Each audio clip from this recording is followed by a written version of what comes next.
आणि महत्त्वाची बातमी आहे, दाभोलकर हत्या प्रकरण वीरेंद्र तावडे आणि विक्रम भावे यांची निर्दोष सुटका करण्यात आलेली आहे। तर सचिन अंदुरे आणि शरद कळसकर यांना दोषी ठरवण्यात आलं आहे। आत्ताची महत्त्वाची बातमी आपण पाहतोय, सचिन अंदुरे आणि शरद कळसकर यांना जन्मठेपेची शिक्षा पुणे सत्र न्यायालयाने आता ठोठावलेली आहे। दाभोलकर हत्या प्रकरणाचा निकाल तब्बल 11 वर्षांनी आता लागला। वीरेंद्र तावडे याची निर्दोष मुक्तता, तर सचिन अंदुरे शरद कळसकर हे दोषी ठरलेले आहेत आणि या दोघांना सत्र न्यायालयाने आता जन्मठेपेची शिक्षा सुनावली। आताची महत्त्वाची बातमी आपण पाहतो आहोत।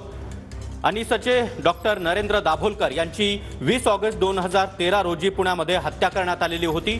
2 हल्लेखोरांनी गाडीवर येत त्यांची मॉर्निंग वॉक दरम्यान त्यांच्यावर 3 गोळ्या झाडलेल्या होत्या आणि त्यामध्येच त्यांचा मृत्यू झाला होता। आणि या प्रकरणाचा निकाल आज अखेर पुणे सत्र न्यायालयाने दिलेला आहे। त्यामध्ये सचिन अंदुरे आणि शरद कळसकर हे दोषी आढळले आहेत। सचिन अंदुरे आणि शरद कळसकरला अखेर जन्मठेपेची शिक्षा सुनावण्यात आलेली आहे। तर दाभोलकर हत्या प्रकरणामध्ये वीरेंद्र तावडे आणि विक्रम भावे हे निर्दोष ठरवले गेले आहेत। सचिन अंदुरे आणि शरद कळसकर हे दोषी आढळलेले आहेत। आत्ताची महत्त्वाची बातमी आपण पाहतो आहोत। डॉक्टर नरेंद्र दाभोलकर हत्या प्रकरणामध्ये वीरेंद्र तावडे विक्रम भावे हे निर्दोष, तर सचिन अंदुरे याला जन्मठेपेची शिक्षा सुनावण्यात आलेली आहे। अंदुरे आणि शरद कळसकर हे पुणे सत्र न्यायालयाच्या निकालामध्ये दोषी आढळलेले आहेत आणि त्या दोघांनाही आता जन्मठेपेची शिक्षा सुनावण्यात आली आहे। तर ही महत्त्वाची बातमी आपण पाहतो आहोत। वीरेंद्र तावडे, विक्रम भावे, संजीव पुनाळेकर हे देखील निर्दोष आढळलेले आहेत। महत्त्वाची बातमी, आणि 2 आरोपी दोषी ठरवण्यात आलेले आहेत। सचिन अंदुरे, शरद कळसकर हे दोषी आढळले असून त्यांना जन्मठेपेची शिक्षा सुनावण्यात आली आहे। आणि या संदर्भात अधिक माहिती देण्यासाठी आमचे प्रतिनिधी संदीप राजगोळकर सध्या आपल्या सोबत आहेत। संदीप, पुणे सत्र न्यायालयाचा निकाल काय आहे? सीबीआयचं हे विशेष सत्र न्यायालय होतं आणि आजच्या या निकालाकडे सागर संपूर्ण राज्याचं लक्ष लागून राहिलं गेलं होतं। कारण दाभोलकरांची हत्या झाल्यानंतर मोठ्या प्रमाणामध्ये या सगळ्या प्रकरणी तपास करण्यात आलेला होता आणि आत्ता जो निकाल आलेला आहे त्यानुसार सचिन अंदुरे आणि शरद कळसकर हे दोन्ही आरोपी जे आहेत त्यांना जन्मठेप ठोठावलेली आहे सीबीआयच्या विशेष न्यायालयानं। एकूण 5 आरोपींना खरं तर यामध्ये दोषी ठरवली आहे। कसं या निकालाकडे बघताय? न्यायालयाच्या निकालाचं आम्ही स्वागत करतो।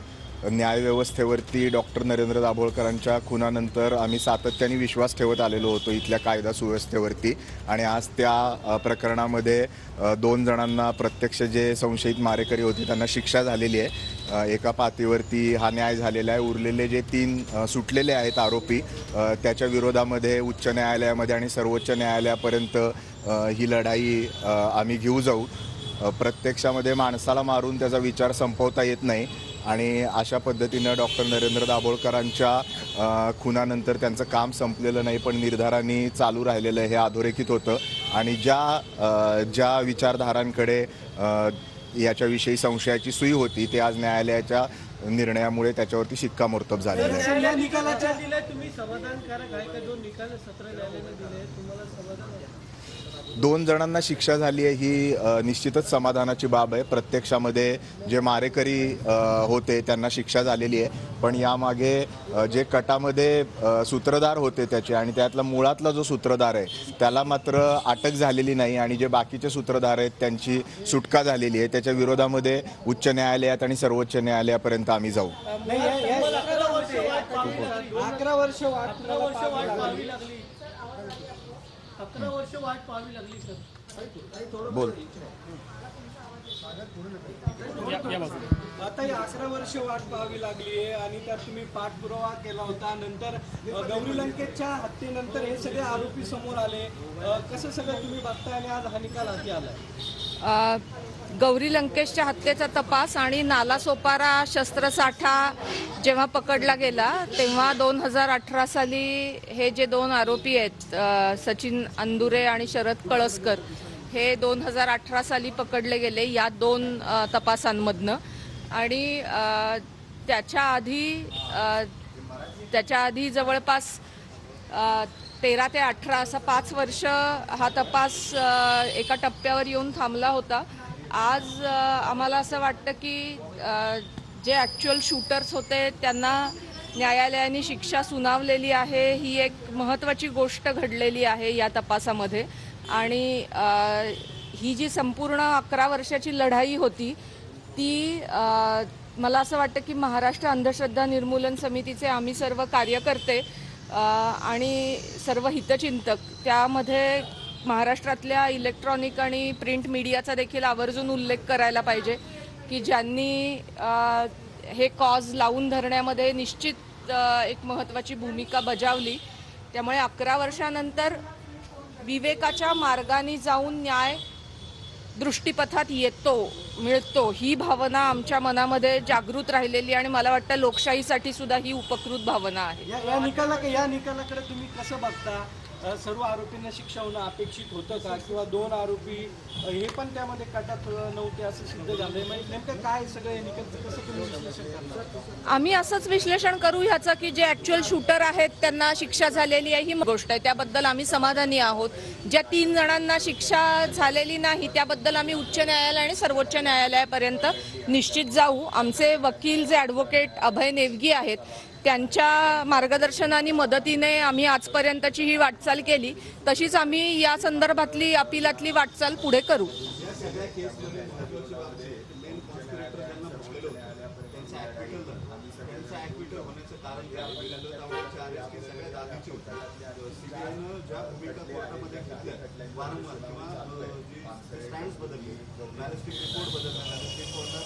सगळ्या प्रक्रियेमध्ये अनेकदा नमूद करण्यात आलेलं होतं. ही केस जाणीवपूर्वक वीक करायचा प्रयत्न केला गेला असं मला वाटतं. नाही, असं मी काही म्हणणार नाही आणि अजून निकाल हाती आलेला नाही. ॲक्च्युली कुठल्या गोष्टींच्या आधारे सोडलेला आहे वगैरे हे समजलेलं नाही आणि हे लक्षात घेतलं पाहिजे की 2016 साली त्यांना अरेस्ट झालेली होती आणि 8 वर्ष ते आज या गुन्ह्यासाठी तुरुंगामध्ये आहेत. त्यामुळे त्यांना यामध्ये सहभागी असण्याची शिक्षा नक्कीच मिळालेली आहे आणि हेही लक्षात घेतलं पाहिजे की यानंतर असेच 3 खून झालेले आहेत.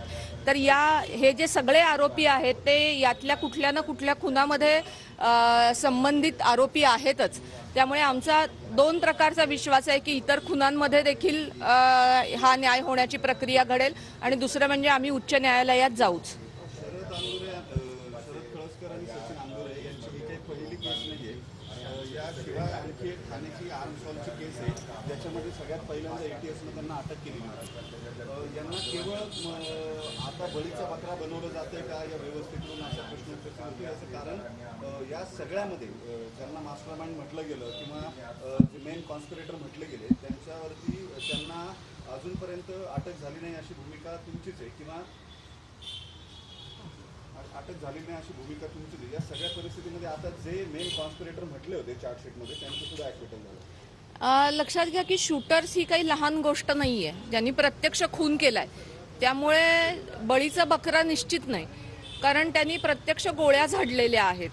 पण त्याचबरोबर तेवढाच रोल महत्त्वाचा नाही आहे, त्याच्या पुढेही यांच्या डोक्यात हे सगळं कुणी भरलं या 24-25 वर्षाच्या मुलांच्या, हे देखील बघणं गरजेचं आहे आणि ते मेन कॉन्स्पिरेटर्स आहेत.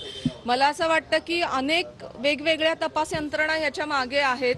ATS पानसर यांच्या खुनाचा तपास करते महाराष्ट्र ATS, गौरी लंकेश खुनाचा SIT तपास करते, CBI या खुनाचा करत होतं. तर या सगळ्या तपास यंत्रणांनी कलेक्टिव्हली ही जबाबदारी यापुढेही पार पाडली पाहिजे मास्टर माइंड शोधण्याची. मास्टर माइंड यामध्ये सापडलं गेलं नाही असं तुमचं म्हणणं आहे का? अजूनही त्याचं हो, निश्चित आमचं म्हणणं आहे. आमचं निश्चित असं म्हणणं आहे आणि आमचं कशाला CBIच्या चार्जशीटमध्ये त्यांनी असं म्हटलेलं आहे की हा एका व्यापक दहशतवादी कटाचा भाग आहे हा खून. तर व्यापक दहशतवादी कटाचा भाग म्हणजे ज्याला कुणीतरी मास्टर माइंड आहे ना, तर ते CBIने शोधणं गरजेचं आहे. हमी तू येतोस काय? एकच मिनिट हमी.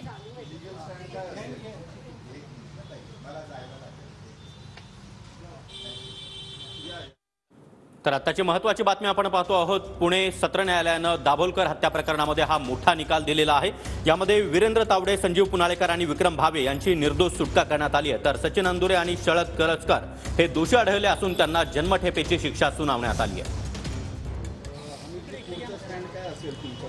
आता तुम्ही हायकोर्टामध्ये जाणार आहात का? ऑलरेडी तुमचं पिटिशन आहेत या केसमध्ये ज्यांच्यावरती कॉन्स्पिरेटर किंवा कॉन्स्पिरसीचे चार्जेस होते ते वीरेंद्र तावडे असतील किंवा संजीव पुनाळेकर असतील यांचं ॲक्विटल झालं आहे आणि केवळ सचिन अंदुरे आणि शरद कळसकर जे शूटर्स आहेत त्यांच्यावरती कारवाई जी आहे ती त्यांना दोषी ठरवण्यात आलेले आहे. या सगळ्या संदर्भात तुमचं पुढचं लिगल स्टँड काय आहे? एका पातीवरती 2 प्रत्यक्षातले जे मारेकरी आहेत त्यांना शिक्षा झाली ही महत्त्वाची बाब असली आणि न्यायालयावरचा विश्वास अधोरेखित करणारी बाब असली तरी जे सुटलेले आहेत सूत्रधार त्याच्या मागचे त्यांच्या शिक्षेसाठी उच्च न्यायालयामध्ये सर्वोच्च न्यायालयापर्यंत ही लढाई आम्ही घेऊन जाऊ हा निर्धार आम्ही सुरुवातीपासूनच केलेला आहे. पण आपण हे देखील लक्षात घ्यायला पाहिजे की सगळ्या ज्या चार्जशीट आहेत म्हणजे मेघाताई पानसरे आत्ता आपल्याबरोबर आहेत, कॉम्रेड पानसरे सरांची केस देखील कोल्हापूरमध्ये चालू आहे आणि या चार्जशीटमध्ये असं लिहिलेलं आहे की CBIने लिहिलेलं आहे की त्याच्यामध्ये वापरलेलं वेपन कॉमन आहे. त्यानंतर गौरी लंकेश आणि कलबुर्गी यांच्या केसमध्ये देखील कॉमन थ्रेड आहेत आणि हे सगळे एका व्यापक कटाचा भाग आहे असं आम्ही नाही म्हणत आहे. हे CBI तपास यंत्रणा म्हणतायत, ATS म्हणतंय, कर्नाटक पोलीस म्हणतायत. त्यामुळं हा जो व्यापक कट जो याच्या पाठीमागचा आहे त्यामागचे सूत्रधार जोपर्यंत पकडले जात नाही तोपर्यंत विवेकी विचारवंतांना असलेला धोका हा कायम राहणार आहे. आणि या 4ही केसमध्ये त्याच्यातला मुळातला जो सूत्रधार आहे त्याला अजून पकडलंच गेलेलं नाही आहे. हे जे आत्ता सुटलेले आहेत ते मध्य लेवलचे मिड लेवलचे सूत्रधार आहेत. त्यामुळे त्यांच्या मुळातल्या सूत्रधाराला देखील अटक व्हावी याच्याविषयीची मागणी आम्ही सातत्याने लावून धरणार आहे. हायकोर्टामध्ये एक रीट केलेली होती. या रीटमध्ये हायकोर्टाच्या मॉनिटरिंगमध्ये हा तपास जो आहे तो करावा लागला. त्याचे एन्व्हलप जे आहे तपासाचे बंद लिफाफ्यामध्ये तपासाची प्रगती उच्च न्यायालयात सादर करावी लागली होती. तुमच्याही बाबतीत आणि पानसरे सरांच्या बाबतीमध्ये सुद्धा तीच परिस्थिती जी आहे ती पाहायला मिळाली. तुम्ही या सगळ्या तपास यंत्रणेच्या एकूण भूमिकेबाबत आता तरी समाधानी आहात का? किमान अर्ध समाधान तरी तुम्हाला आहे का? ज्या पद्धतीनं CBIची भूमिका राहिलेली आहे किंवा तपास यंत्रणांची भूमिका राहिली आहे ती सतत संशयाच्या भोवऱ्यामध्ये राहिलेली आहे. CBIने सुद्धा अनेकदा बॅलिस्टिक रिपोर्ट बदलण्यापासून ते आरोपींच्या चार्जशीटमध्ये चेंजेस करण्यापर्यंत, भूमिका सप्लिमेंटरी चार्जेस देण्यापर्यंत अनेकदा वेगवेगळ्या भूमिका घेतलेल्या होत्या ज्यावर तुमचा आक्षेप होता. आता मान्य आहे? मला हे सांगायचं आहे आणि हे सगळ्यांनाच आपल्याला माहिती आहे की सुरुवातीला पुणे पोलिसांनी तपास केला ह्याचा आणि त्याच्यामध्ये काहीच प्रगती होत नव्हती म्हणून आम्ही उच्च न्यायालयामध्ये गेलो आणि त्यानंतर CBIकडे तपास केला गेला. त्यानंतर जवळजवळ पुढची 1.5-2 वर्ष CBIनी देखील त्या तपासात खूप मोठ्या प्रमाणात दिरंगाई केली आणि त्यानंतर कॉम्रेड पानसरे सरांचा खून झाला. त्यानंतर पानसरे आणि दाभोळकर कुटुंबियांनी आम्ही एकत्रितरित्या हायकोर्ट क्रमांक 1 वीरेंद्र तावडे यांच्यावर कटकारस्थान करण्याचा आरोप होता. त्यांना निर्दोष मुक्त केलं न्यायालयाने. त्यानंतर आरोपी ॲडव्होकेट संजीव पुणालेकर यांच्यावर आरोप होता की त्यांनी आरोपीला शस्त्र नष्ट करण्याचा सल्ला दिला. यांना सुद्धा आज न्यायालयाने निर्दोष मुक्त केलं. त्यानंतर विक्रम भावे यांना सुद्धा न्यायालयाने निर्दोष मुक्त केलं. असं सगळं असताना आरोपी क्रमांक 2 आणि 3 शरद कळसकर आणि सचिन अंदुरे यांना 302 आणि 34 खाली दोषी व्यक्त करत न्यायालयाने जन्मठेपेची शिक्षा दिली आणि 5 लाख प्रत्येकी दंडाची सुद्धा शिक्षा केलेली आहे. दंड न भरल्यास 1 वर्षाची आणखी एक कारावास होईल असा आज आदेश झालेला आहे. या शिक्षेला तुम्ही आव्हान देणार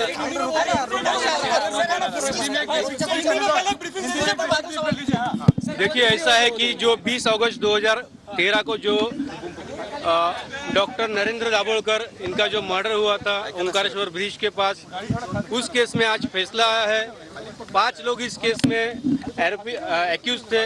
5 लोगों में से विक्रम भावे, संजीव पुणालेकर और डॉक्टर वीरेंद्र तावड़े, इन दोनों को आज कोर्ट ने एविडेंस ना होने की वजह से एक्विटेड बोला है. उसके बाद जो आरोपी नंबर 2 और 3 है शरद कळसकर और सचिन अंदुरे, जिनको शूटर के तौर पे जिनका रोल दिखाया था, उनको कोर्ट ने उनके खिलाफ 302 प्रूव हुआ ऐसे बताते हुए उनको उम्र कैद की सज़ा दी है और 5 लाख पर हेड उनको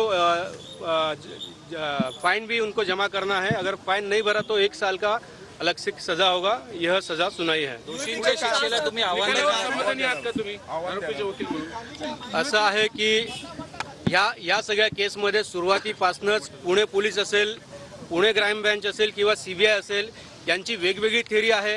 ही शोकांतिका आहे की ज्या व्यक्तीने आयुष्यभर अंधश्रद्धा निर्मूलनासाठी काम केलं त्याच्या खुन्याला तपासण्यासाठी शोधण्यासाठी प्लँकेटचा वापर करण्यात आला. आधी नागोरी खंडेलवाल, त्यानंतर विनय पवार, सारंग अकोलकर असे दोन वेगळे आरोपी दाखवल्यानंतर 2016-2018 मध्ये हे आता जे आरोपी आहेत त्यांना शूटर म्हणून दाखवण्यात आलं.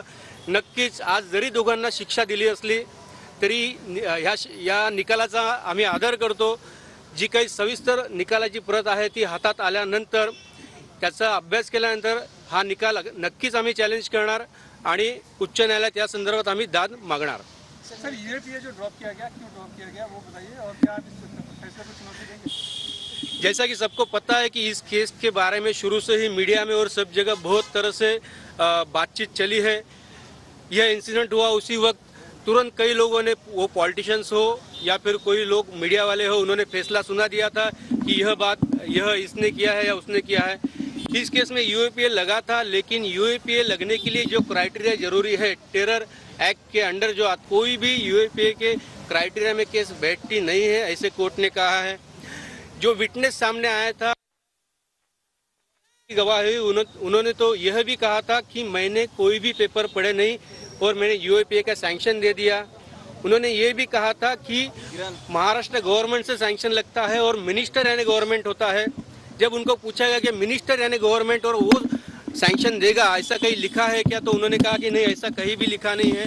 इसलिए सब मायने पे जो यूएपीए सैंक्शन था वो सैंक्शन प्रोसिक्यूशन प्रूव नहीं कर पाई, इसीलिए यूएपीए से एक्विट किया गया. बिल्कुल इस फैसले को हम चुनौती देंगे.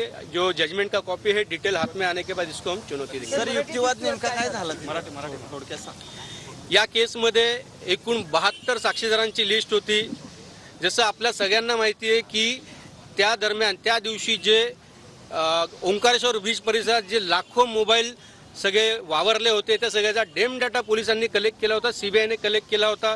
असं सगळं असताना देखील कुठल्याही आरोपीचे किंवा कुठल्याही आय विटनेसचे CDR किंवा टॉवर लोकेशन किंवा कस्टमर अप्लिकेशन फॉर्म जे दाखवेल की तो साक्षीदार किंवा तो आरोपी 20 ऑगस्टला गुन्ह्याच्या वेळी त्या परिसरात होता, असं कुठलंही मटेरियल कोर्टासमोर त्यांनी सादर केलेलं नाही. मग हे लाखो जे स्कॅनिंग केलं गेलं, डम डेटा जे झिरोईन जो रेकॉर्ड केला गेला, ते नेमकं काय झालं हा एक प्रश्न पडतो. दुसरं 72 साक्षीदारांची लिस्ट असताना सुद्धा ढिसाडघाई करून फक्त 20 साक्षीदार तपासले. यातनं काय यामागे हेतू होता, कुठल्या प्रकारची घाई होती? अनेक साक्षीदार जे सीबीआयचे पोलीस तपासी अधिकारी आहेत, जे चौहान म्हणून आहेत किंवा क्राईम ब्रँचचे पुण्याचे जे अधिकारी आहेत, अनेक साक्षीदारांना यातनं गाळण्यात आलं. कुठल्याही महत्त्वाच्या साक्षीदारांना इथे आणलं गेलेलं नाही. त्यामुळे हाही प्रश्न उभा राहतो की फक्त आरोपींना शिक्षा देण्यासाठी किंवा घाई करून जजमेंट घेण्यासाठीच हे सगळं केलं गेलं होतं किंवा काय. आमचं आर्ग्युमेंट कोर्टात असं होतं की ही जी 3 वेगवेगळ्या प्रकारच्या थिअरीज आहे, पहिली थिअरी सांगते की ह्या 2 आरोपींनी गुन्हा केला, दुसरी आणखी दोघांनी, आणि तिसरी ह्या आताच्या आरोपींनी. तर याबद्दल आमचं असं म्हणणं होतं की जी पिस्तूल नागोरी आणि खंडेलवाल यांच्याकडनं मिळाली होती, अगदी गुन्हा घडले त्या पिस्तॉलचा जो FSLचा रिपोर्ट आहे, जो दाभोळकरांच्या शरीरात मिळालेल्या बुलेटची मॅच झाला होता, असं असताना सुद्धा पुणे पोलिसांनी किंवा सीबीआयनी त्यांना ह्या केसमधनं वगळलं गेलं. हे असे शेकडो मुद्दे ह्या केसमध्ये होते. राष्ट्रपती पुरस्कार प्राप्त जे तपासी अधिकारी आहेत, असे तपासी अधिकारी इव्हिडन्स सुरू असताना कोर्टाच्या समोर, हे सगळं रेकॉर्डमध्ये आहे, एक कागद कोर्टातनं बाहेर पाठवला जातो ज्याच्या आधारे साक्ष दिली होती. त्यामुळे खूप मोठ्या प्रमाणे गडबड या सगळ्या प्रकार होती. परंतु आज माननीय सत्र न्यायालयाच्या लक्षात या सगळ्या गोष्टी आल्यात. सत्र न्यायालयाने 3ही आरोपींना निर्दोष मुक्त केलेलं आहे आणि अन्य 2 आरोपींच्या विषयामध्ये डिटेल जजमेंट आल्यानंतर आम्ही त्यात चॅलेंज करू. 3 वेळा आरोपी बदलले गेले या खटल्यामध्ये. हा तपास भरकटलेला असं तुम्हाला वाटतं का? नक्कीच कुठलाही गुन्हा घडल्यानंतर लगेचचा जो कालावधी असतो हा पुरावा मिळवण्यासाठी किंवा पुरावा नष्ट करण्यासाठी महत्त्वाचा असतो. लगेचच्या कालावधीमध्ये योग्य दिशेने जरी तपास करणारे अधिकारी सक्षम असले तरी तपास न केल्यामुळे पुरावा भरकटल्याची शक्यता असू शकते.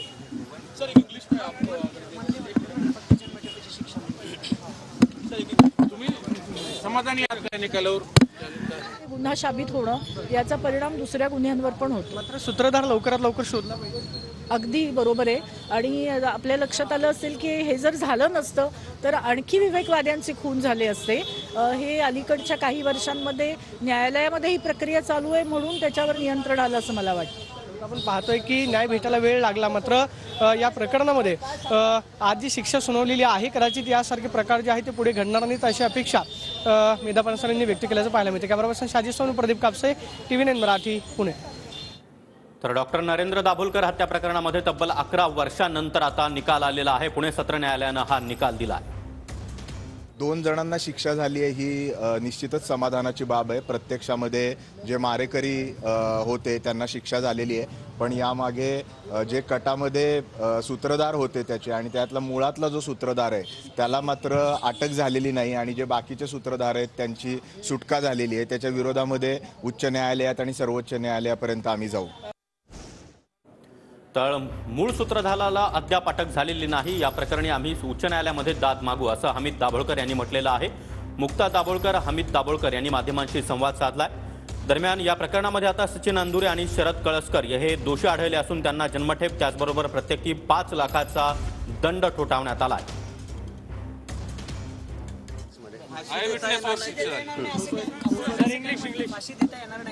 कोर्टाने कांबळेंची जी साक्ष होती सफाई कामगारांची ती ग्राह्य धरली.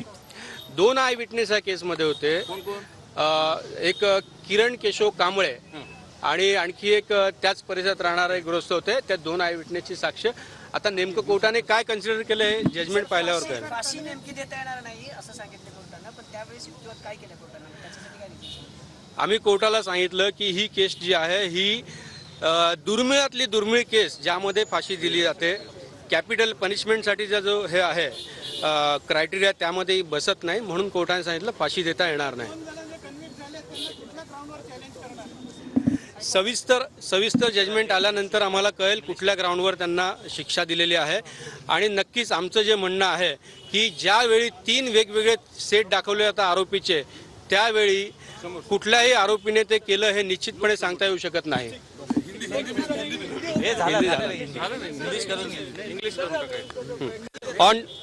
On 20th August 2013